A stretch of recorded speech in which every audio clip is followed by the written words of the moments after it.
ప్రభు నమ్ముకున్నాక ఎన్ని పోయినాయి, ఇంకెన్ని టిక్ పెట్టుకోలేకపోతున్నా అని చూడండి. ఇప్పుడు ఎన్ని దెయ్యాలు ఉన్నాయో నువ్వు రాసుకున్న తర్వాత మరి 7 దెయ్యాలు అనుకున్నాయి. పేరు రావడానికి కారణం ఏంటి? 7 పోయిగా, అది 6 పోయింటే ఒకటే కదా దానికే ఉందన్నట్టు వచ్చిన పేరు ఇందులోకి ఒప్పుకున్నావా? మరి ఇప్పుడు నువ్వు లిస్ట్ చేసుకుని టిక్ పెట్టుకుంటే ఎన్ని దెయ్యాలు పోయి ఎన్ని ఉన్నాయి, ఇప్పుడు నీ పేరు ఇందులో ఉందా లేదా? జీవగ్రంథంలో నమ్మకంగా జీవగ్రంథంలో నీ పేరు ఉంటుందా, నీ పేరు ఉండదా? ఎవరు చెప్పాలి? నీకే జరుగుతుంది. మళ్ళీ ఇంటికి అక్కర్లేదు, ఇండియా నుంచి ఎవరు నీ సంగతి నీకే అర్థమవుతుంది. నేను కొత్తలో ఎవరు బోర్డింగ్ నుంచి ఒక అమ్మాయి వచ్చింది, వాళ్ళంతా తీసుకొచ్చాడు. 7th 8th చదువుతున్న అమ్మాయి. వాళ్ళు బస్సు పోతే మా ఇంట్లో ఉన్నారు ఆ రోజు. అయితే మేము ప్రాంతంగా కూర్చొని అమ్మ బోర్డింగ్ నేర్చుకున్న పాట ఏదైనా పాడతామంటే పాడమ్మా అక్కడ వాళ్ళన్నా. అప్పుడు ఈ పాట పాడింది. నీదు జీవ గ్రంథమందు నీ దివ్య గ్రంథములో నాదు పేరు ఉన్నదేమో, నాదనా పేరు నాదా ఉన్నదా ఉన్నదా, నాదు పేరు అచ్చక నాతో చెప్పు నా సునాద, నాదనా పేరున్నాదా. Small chorus. అమ్మాయి పాట పాడినప్పుడు మరోసారి పాడమని చెప్పి ఆ పాట రాసుకుని నేను నా భార్య చాలాసార్లు పాడుతున్నాను. క్రైస్తవ జీవితంలో చాలా ప్రాముఖ్యమైనది ఏంటంటే జీవగ్రంథము తెరవబడుతుంది. ఆ పాట చదువుదామా? ప్రకటన గ్రంథం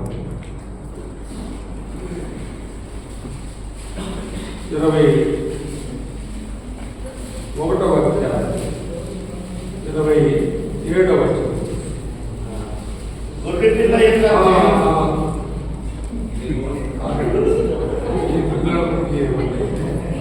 మీరు తొందరగా తీయడం గొప్ప విషయమే కానీ బలహీనలు కనిపెట్టవచ్చు.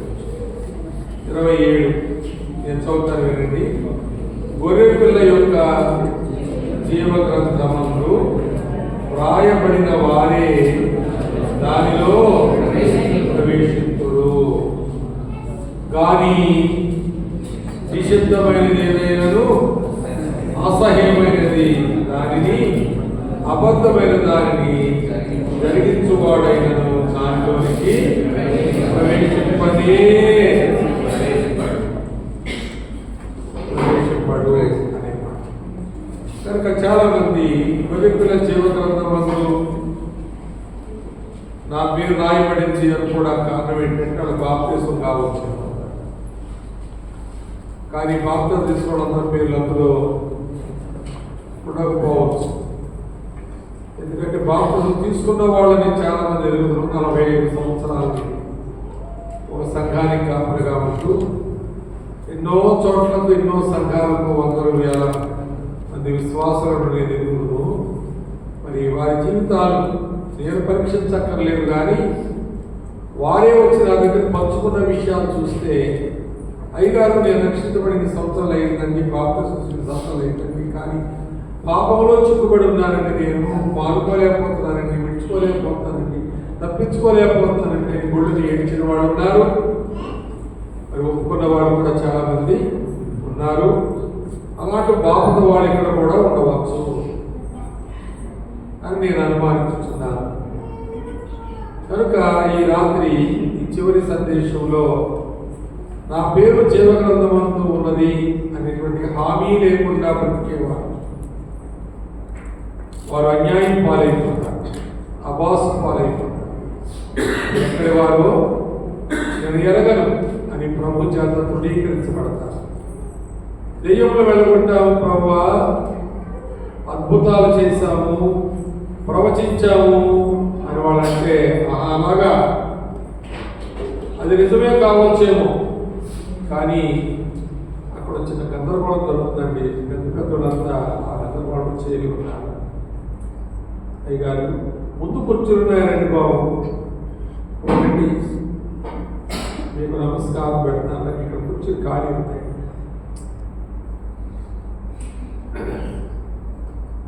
మాట విడుపుగా ఉంటే నేనేదో పగటాస వేసినట్టు రాత్రేసం అలా ఉండకండి, ఆడుకోకండి. మేము వెళ్ళగొట్టాము దెయ్యాలను, మేము ప్రవచించాము, మేము అద్భుతాలు చేస్తామంటే అవన్నీ నిజమై ఉండొచ్చు. నేనేమి మీరు చెప్పింది అబద్ధం అంటలేదు, కానీ మిమ్మల్ని మాత్రం ఏమైపోవాలంటే వెళ్ళిపోతుంది. అంతకంటే మోసపరచబడిన భంగపడిన క్రైస్తవులు ఎవరైనా ఉంటారు, ఇంకా విశ్వాసం ఎవరు ఉంటారా? వాళ్ళు కోపంలో ఉండొచ్చు. చాలా అనుభూషాలైనటువంటి సేవకులు ఉండొచ్చు. నిలబడమంటే బయటకు తీసుకెళ్ళి పర్వాలేదు, కానీ మీరెవరో నేను ఎరగను అని అన్నాడు. అందుకే అవి కోరస్ నేర్చుకోవాలి. ఏం కోరస్ అది? నీదు జీవ గ్రంథమందు నా పేరు ఉన్నది అనే మాట. ప్రభువా, నువ్వు చెప్పకపోతే నేను బ్రతకలేను, నేను సంతోషంగా ఉండలేను. ఒక మంచి మాట ఇదిలో ఉంచండి. ఫిలిప్పీలకు రాసిన పత్రికలో ఒక మంచి మాట చూడండి. 4వ అధ్యాయంలో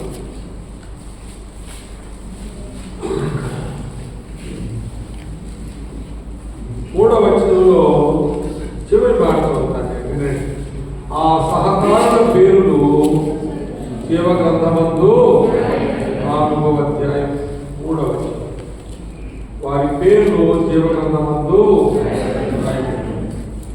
ఆ ఎష్యూరెన్స్, ఆ నిశ్చయత, ఆ గ్యారెంటీ మనకు లేకపోతే మనము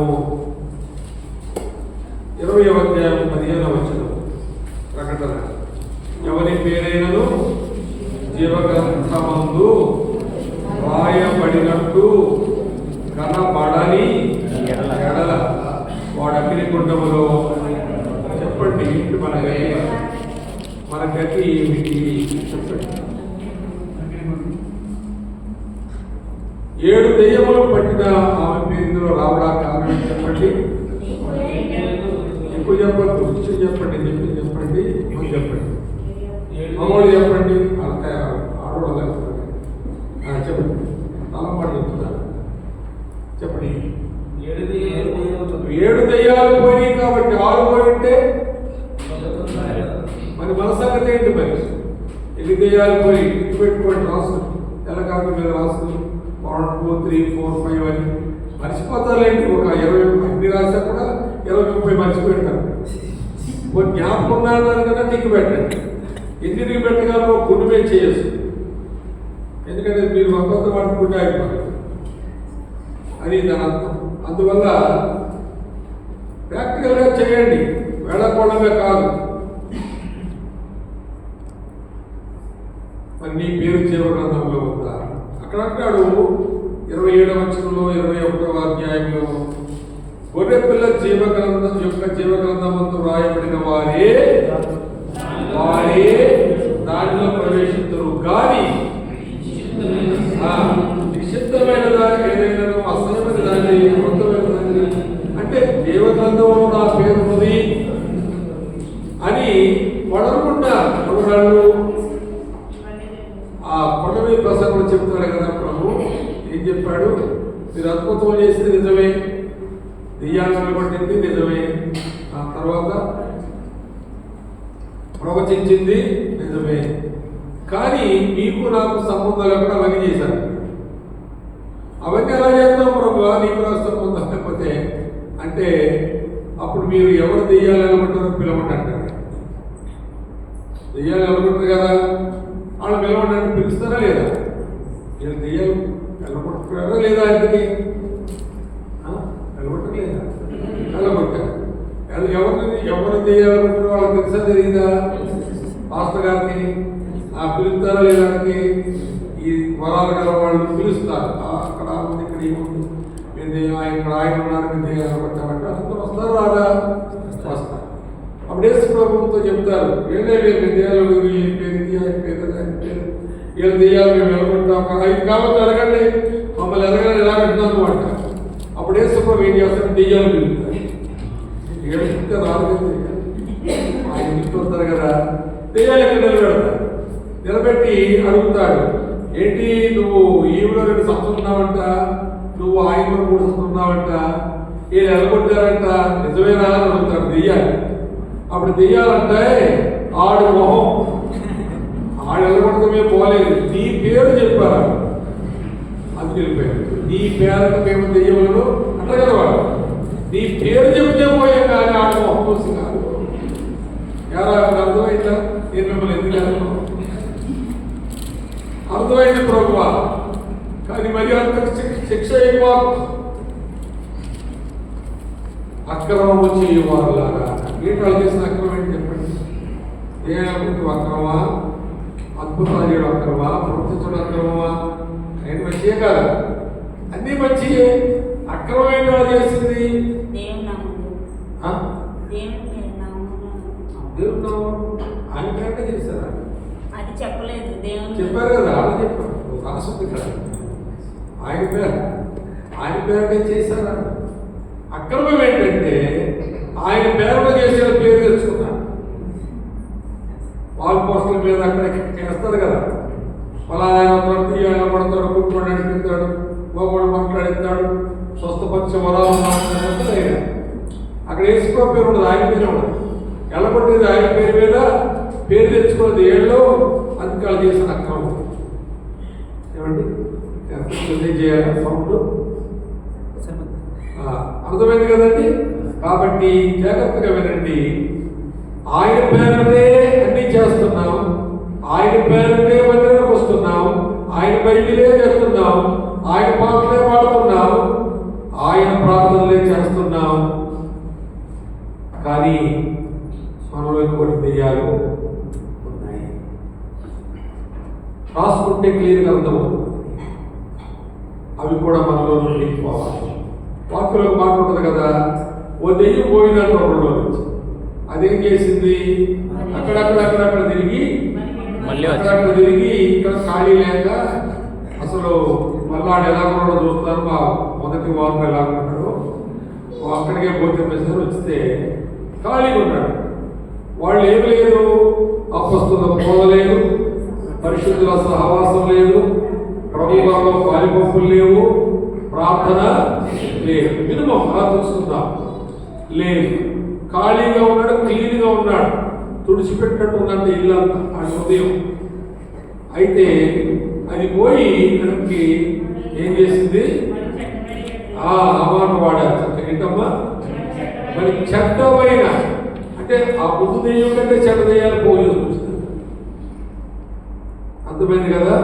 క్రైస్తవుల జీవితాలు చాలా మంది అలాగే తగులాంటాయి.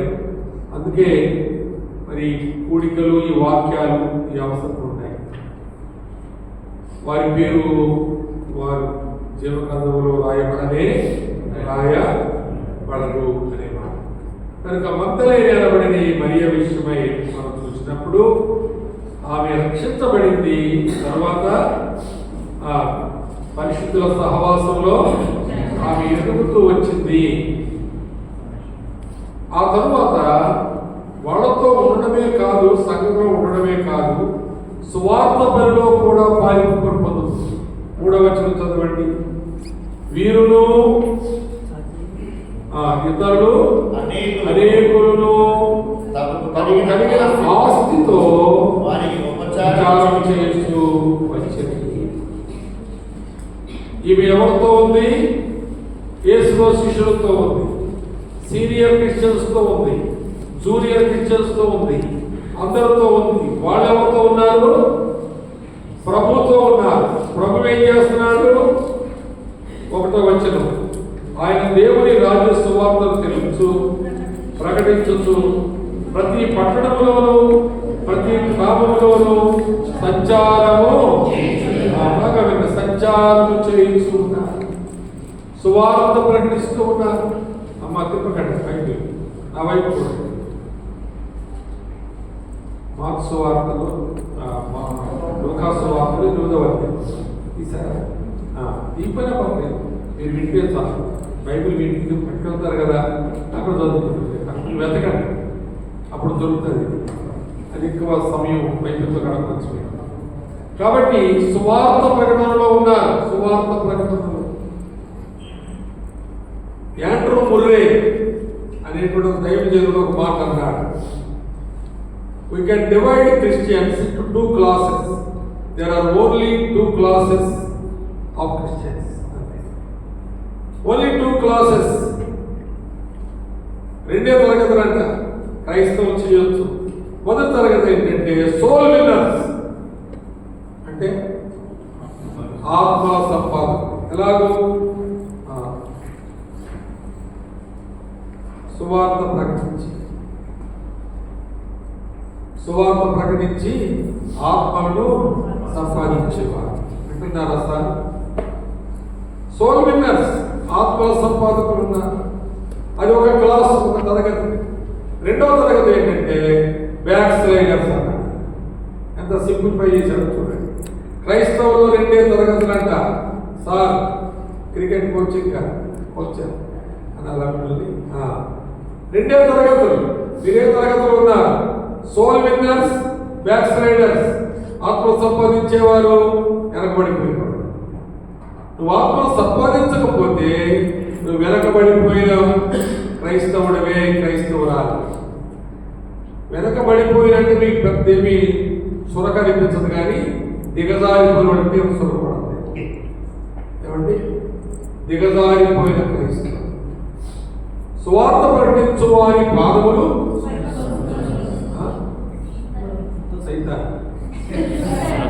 సుందరమా ఎక్కడ? పర్వతముల పైన సుందరములుగా కనబడుతున్నాయంట. అలా కనబడకపోతే మీరు పర్వతాల కింద దిగజారిపోయినట్టే కాదు. సువార్త ప్రకటించు వారి పాదములు అంటారు. యేసు ప్రభుకి దగ్గర ఫేస్ వాల్యూలు పనికిరా, ఫీట్ వాల్యూ. నేనదండి, నేను ఇదండి, అసలండి, సీనియర్ రండి, ఇంకా మొదలండి, నేను లేకపోతే చర్చే వేసుకోనండి, పాస్టర్ గారు వచ్చినప్పుడు మేమే పెట్టామండి, మా ఇంట్లోనే ఉన్నారండి, ఆ ప్రారంభ దినాల్లో మా వల్ల ఇది జరిగిందని అంటారే. వాళ్ళకి వాల్యూ ఏమి లేదు, ఫేస్ వాల్యూ ఉండవు. అందుకే ఏ వాల్యూ ఉంటాయి? ఈ ఫీట్ వాల్యూ, కాళ్ళ వాల్యూ. ఆయన ముఖంతో కాళ్ళు ఉంటాడు. ఇది దేవుడు. అర్థమైందా? వాళ్ళ ముఖాలు చూశాడా? దేయాలని ఉంటే ముఖాలు, అద్భుతాలు చేసిన ముఖాలు చూశాడా? ఆయన కాళ్ళు చూస్తాడు. ఎవరి కాళ్ళు? సువార్త ప్రకటించు.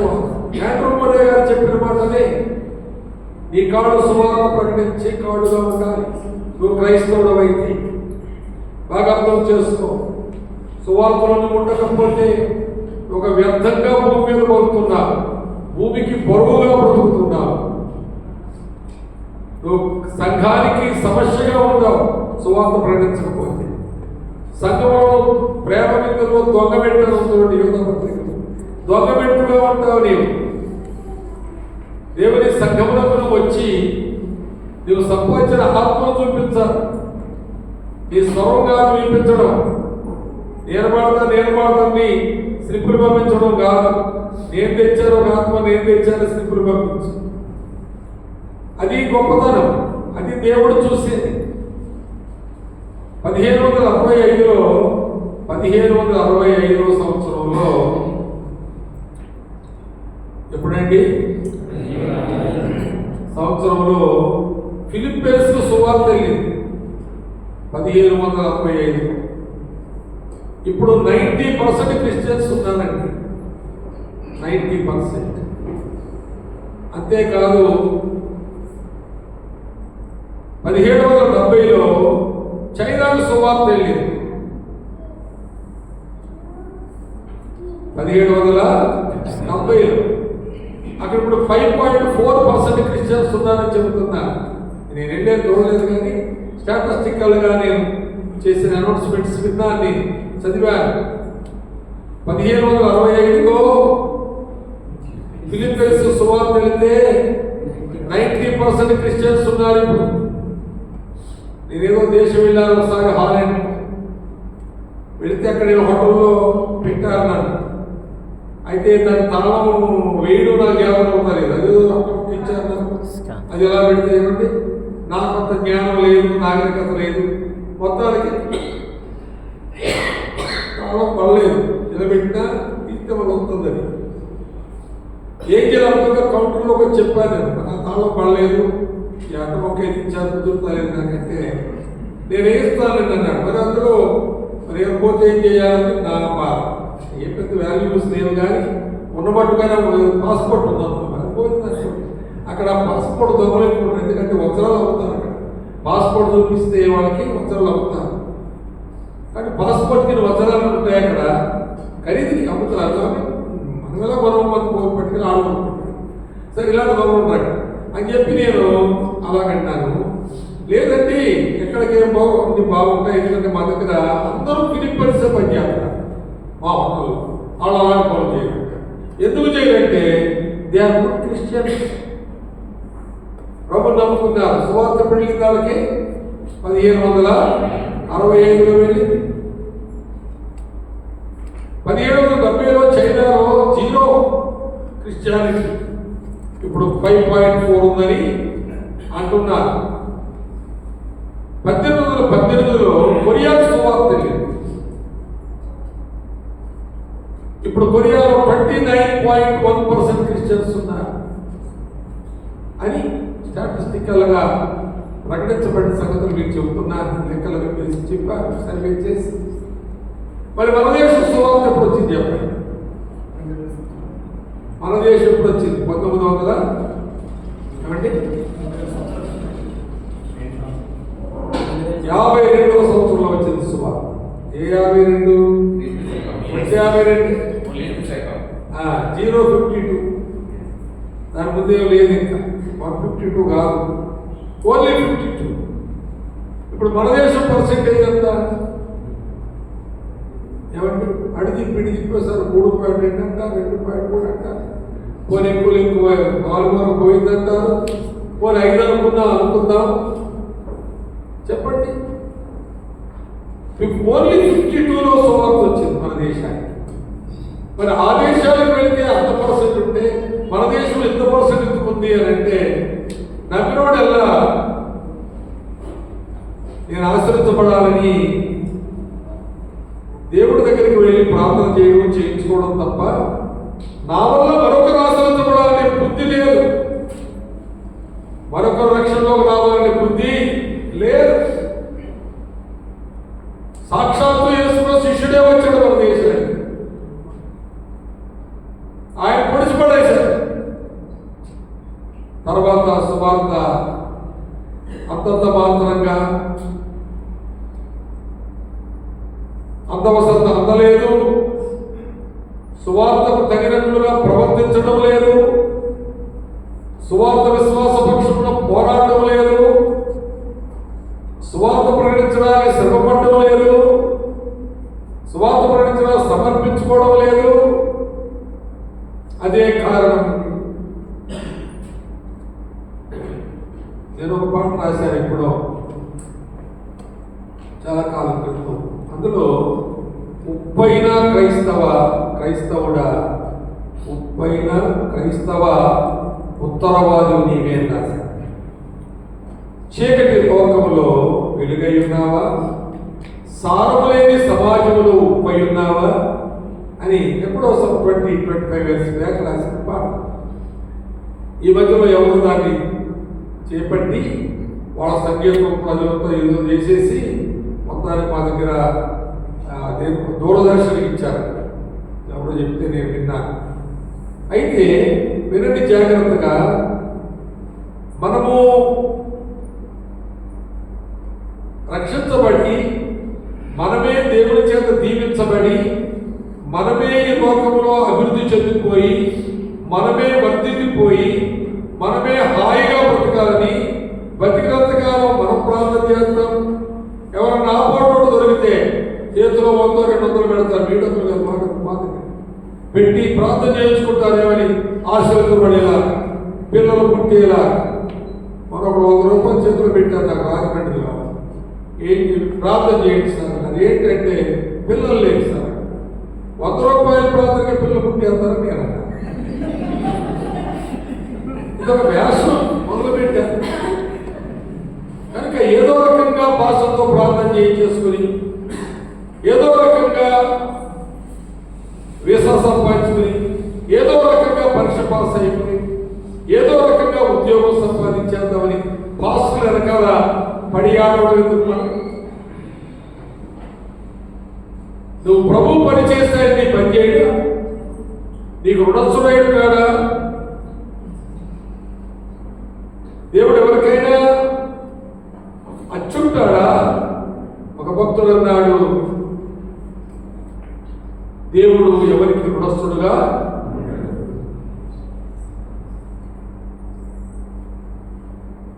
God is no waste at all. ఎవరికి రుణస్థుడుగా ఉండేవాడు కాదు. నువ్వు ఆయనకు సాక్షిగా ఉండు. నీ అవసరాలను నేను తీరుస్తా. నీకేమి కావాలినో నీ పరలోకపు తండ్రికి తెలియను. మొదట ఆయన రాజ్యము నీతిని వెతుకు. ఈ భక్తులనే మరి రక్షించబడిన తరువాత వెంటనే సహవాసంలో చేర్చబడింది. తర్వాత సువార్త దళములో చేర్చబడింది. సువార్త ప్రకటించే వారితో తన మిగిలిన జీవితం అంతా కూడా గడిచి ఎంత ఔన్నత్యము కలిగిన జీవితం. అందుకే ఈ గ్రంథంలో కాబట్టి తెలుసుకున్నాడు. ఆ పనికి మాలిన వికారమైన ఒక జీవితం జీవించిన ఆ దుర్భరుడమైనటువంటి భక్తులేనే మరి ఇందులో తెచ్చుకున్నాడు. ఆయన కావాలని కోరుకున్నాడు. అమ్మా నువ్వు కావాలి, నీ గురించి కొన్ని మాటలు రాయాలని, తర్వాత తరం వారికి నీ జీవితం సాక్షాత్తంగా ఉండాలి, నీ వలె వారు మార్చబడాలి, వారి పేరు జీవగ్రంథంలోనికి రావాలి. ఆ విధంగా రాబో తరం వారికి బుద్ధి కలిగినట్లుగా ఈ సాక్ష్యం గురించి రాయాలని ప్రభు ఆమెను తన గ్రంథంలో తెచ్చుకున్నాడు. నిన్ను కూడా కోరుకుంటున్నాడు. అలాగే నువ్వు చేయాలి. కానీ నువ్వు రాలేకపోతున్నావు. 1793లో మన దేశానికి విలియం కేరీ వచ్చాడు. ఆయన ఏంటంటే చెప్పులు కుట్టుకునేవాడిని, ఈ వాజ్ ఏ కాపులర్ అన్నారు. కొత్త చెప్పులు తయారు చేసేటోడు కాదు. ఈ was not a shoe maker, ఈ వాజ్ జస్ట్ ఏ కాపులర్. పాత చెప్పులు బాగు చేసుకునేవాడు. కానీ ఇండియా మీద భారం కలిగి ప్రార్థన చేస్తున్నాడు. ఆయన సిరంపూర్కి వచ్చాడు. కలకటాలో దిగి భార్యల పిల్లలు తీసుకొచ్చాడు. అక్కడ అనేక పాటలు పడ్డాడు. భార్య మెంటలు అయిపోయిందామె. పరిస్థితులు ఇంగ్లాండ్ దేశానికి మన దేశానికి ఉన్న వాతావరణం, కాలుష్యం, ఆహారం యొక్క ఆ పదార్థాల యొక్క తారతమ్యం ఆమె భరించలేకపోయింది. పిల్లలు భరించలేకపోయారు. అయినా 41 సంవత్సరాలు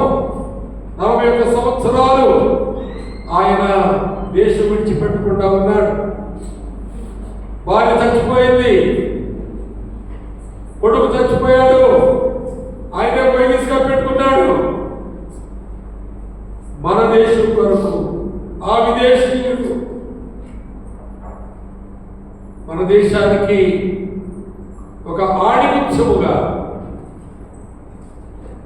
మన ప్రభుత్వాన్ని గుర్తించి ఆయనను ఘనపరిచినటువంటి జీవితం జీవించాడు. ఆయన రాకపోతే ఈరోజు న్యూస్ పేపర్ లేదు మనకి. ఆయన రాకపోతే బ్యాంకింగ్ సిస్టమ్ లేదు మనకి. ఆయన రాకపోతే పోస్టల్ డిపార్ట్మెంట్ లేదు మనకి. ఇవన్నీ ఆయనే ప్రారంభించాడు. అక్షయత్వం తెచ్చినప్పుడు ఆయనే. మొదటి న్యూస్ పేపర్ ప్రకటించింది ఆయనే. భర్త చచ్చిపోతే భర్త కాల్చేయాలనే సతీ సహగమనం అనేటువంటి ఆ దురాచారం నుంచి విడిపించడానికి బెట్టింగ్ ప్రభు అనేటువంటి ఆయన దగ్గరికి పోయి ఆయన నిరాహార దీక్ష చేసి రాజా రామ్మోహన్ రాయ్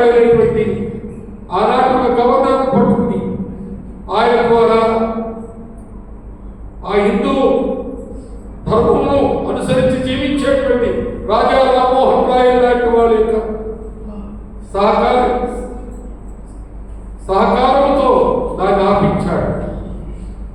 వితంతు వివాహాలను ప్రోత్సహించాడు. బాల్య వివాహాలను కట్టాడు. శిశు బరులను ఆపాడు.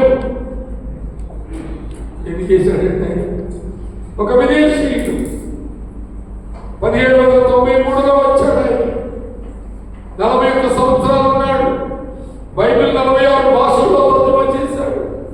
ఒక ఇంగ్లీష్ వచ్చినవాడు మన దేశం వచ్చి బైబిల్ను దాని ప్రతులను 46 భాషల్లో తర్జుమా చేశాడు.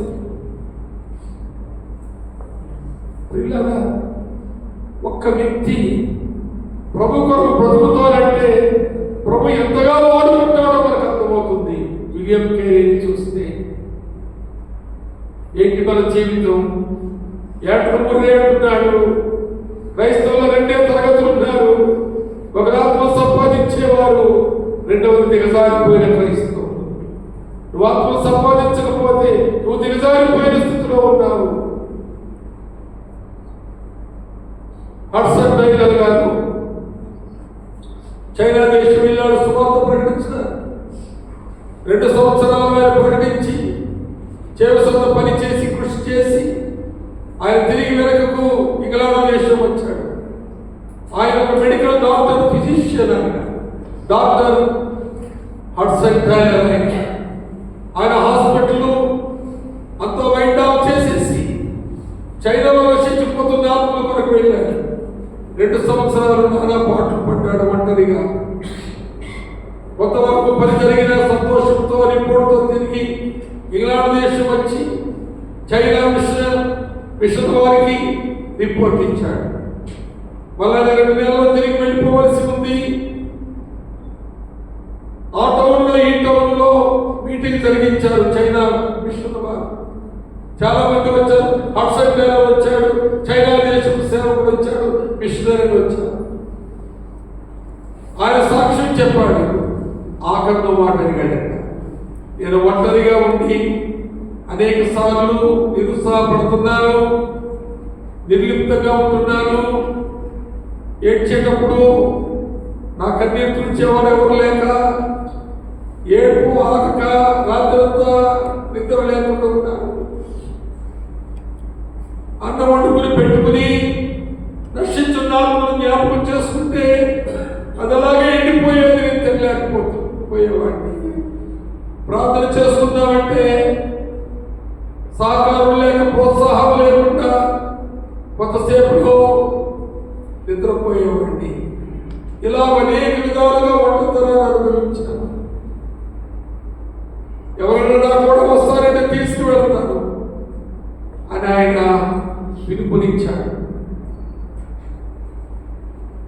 ఎవరు లేచి రావట్లే. 10-15 నిమిషాలు అడిగి ఊరుకునే ముందు వెనక నుంచి ఒక పుట్టాయన వస్తున్నాడట. కర్ర పట్టుకుని ఒక కాలు ఆయన నడుచుకుంటూ వస్తున్నాడు. ఈ చైనా మిషన్ వారు కూర్చుని ఏంటి బాబు అని అడిగారు. ఆయన కూడా నేను వెళ్తానని అన్నాడట. నువ్వు కుదరదు, వీలు కాదు, నీలాంటి కూడా అక్కడ వెళ్ళడానికి కుదరదు, చురుకుగా ఉండాలి, తెలివిగా ఉండాలి, సమయస్ఫూర్తితో ఉండాలి, శరీరం ఆ దృఢత్వం కావాలి, అవసరమైతే పరిగెత్తాలి, పారిపోవాలి, దాక్కోవాలి, లేదా చప్పి పడేస్తాను. ఒక కాలుతో కుదరదు కాబట్టి వెనక్కి వెళ్ళిపోతున్నాడు. మరో 10 రోజులు పోయిన తర్వాత మరో టౌన్లో మీటింగ్ పెట్టారు కదా. నిజంగా జరిగిన విషయం చెబుతున్నారు. అక్కడ పిలుపునిచ్చాడు. ఆయన సాక్ష్యం చెప్పి పిలుపునిచ్చాడు. ఎవరైనా వస్తారా ఈ టౌన్లో నుండి నా కూడా రావడానికి?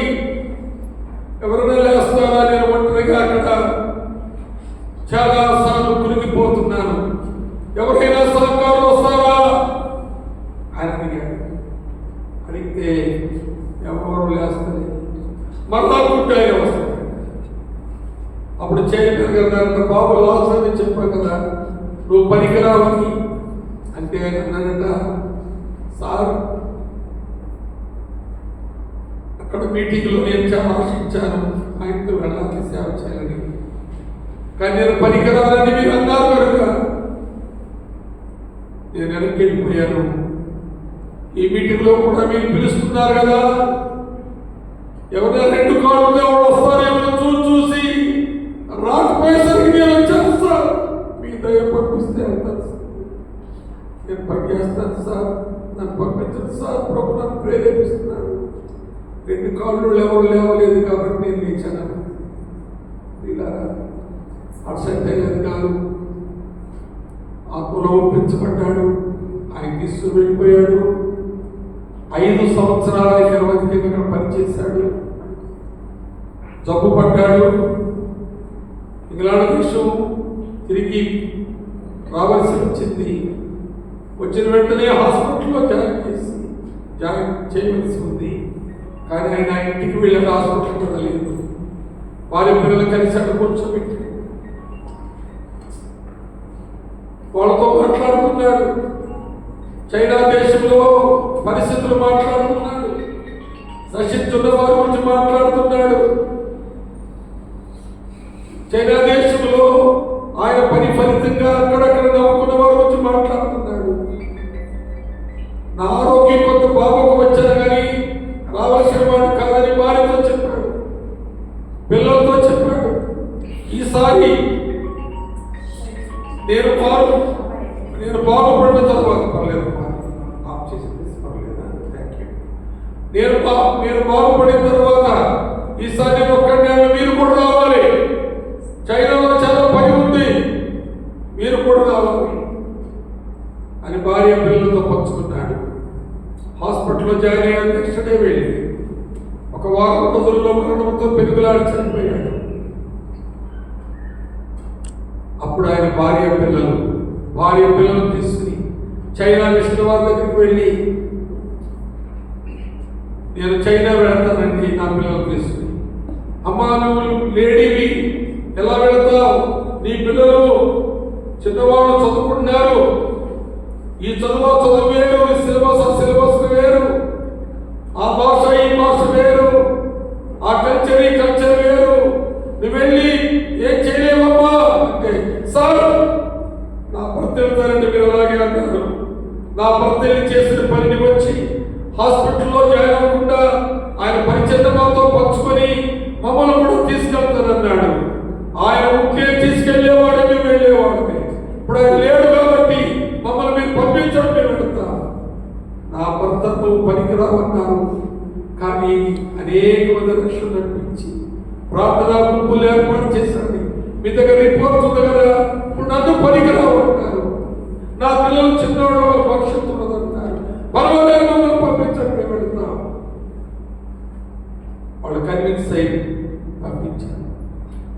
నా భర్త చేసిన పని నేను కొనసాగిస్తాను. తర్వాత నా పిల్లలు బ్రతికి ఉన్నంత కాలం కొనసాగిస్తాను. వెళ్ళిపోయింది. పిల్లరా, ఆ ఒక కాలు మిషనరీ పేరు జార్జ్ స్టార్క్ అయిపోయింది. మీ గూగుల్ సెర్చ్లో చైనా మిషన్ అనుకోండి, జార్జ్ స్టార్క్ అని పేరు కొట్టండి. నేను చెప్పిన దానికి ఎన్నో విశేషమైన సంగతులు చూడండి. నేను అరకొరగానే చెప్పాను మీకు. George Stark, GEORGE Stark. George Stark, నాన్న జార్జ్ స్టార్క్, ఆయన పేరు ఆంధ్రప్రదేశ్ వచ్చారు. జార్జ్ స్టార్క్ అని కొట్టండి. 1 లెగ్ మిషనరీ కూడా కొట్టండి, వచ్చేస్తారు. 2 కాళ్ళు ఉన్న వాళ్ళు పరిచయంలో పాల్గొంటే చైనా దేశంలో అలా వచ్చండి. ఈ ఉన్న సంఘములో నువ్వు పరిచయంలో పాల్గొనలేకపోతున్నావు, ఒక ఆత్మను సంపాదించలేకపోతున్నావు, దేవుని సంఘం నడిపించలేకపోతున్నావు. ఈ కూడికలో నీకు ఒక పిలుపు ఉంది. ఆయన పరిచయం చేయడానికి దేవుడు నువ్వు కావాలని కోరుకుంటే, నువ్వు కాదంటే నువ్వు చాలా పెద్ద హోదాను కోల్పోతున్నావు. జాగ్రత్త. అమెరికా దేశానికి ప్రెసిడెంట్గా ఉండమని పిల్లికి రాదని అడిగినప్పుడు ఆయన అన్నాడట, నేను ప్రపంచాన్ని దేశానికి సువార్తికులుగా ప్రభువు నడిపించాడు. ఒక దేశానికి పరిస్థితికి ఎన్నుకున్న స్థితిని మీరు దిగజారుస్తున్నారు. 3-4 సార్లు ఆఫర్ వచ్చింది ఆయనకి యునానిమస్ గా, ఏ విధమైన ప్రతిపక్షం పోటీ లేకుండా ఈ దేశంలో ప్రెసిడెంట్ గా ఉండాలని అడిగినప్పుడు, అంతకంటే నేను పెద్దవాడిని. ఏంటి పెద్దవాడు? సువార్తికుడు నేను దిగజారిపోను అని చెప్పాను. ప్రియులారా, ఈ కూడికలు ఎవరైనా ఒక మిషనరీగా మీ జీవితాన్ని సమర్పించండి. మీకంటే గొప్పవాడు ఈ సంఘములో లేక ఈ దేశంలో ఎవరు ఉండరు అనే చరిత్ర నీకుండడానికి దేవుడు కోరుకుంటున్నాడు. కనుక ప్రియులారా, మగ్దలేని అనబడిన మరి ఆమె రక్షించబడిన తరువాత, సంఘంలో చేర్చబడిన తరువాత ఆమె సువార్త దళములో చేరి సువార్త చేసే వారి ఉపచారం చేస్తుంది.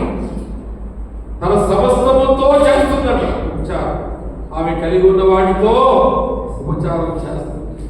ఆస్తులతో ఉపచారం చేస్తున్న వాళ్ళతో తాను కూడా ఉపచారం చేస్తూ, వీరును అనేకులను సువార్త దళంలో చేర్చబడి పరిచర్యలో సాక్షులుగా ఉన్నారు, పరిచారకులుగా ఉన్నారు. నీవెలా ఉన్నావు?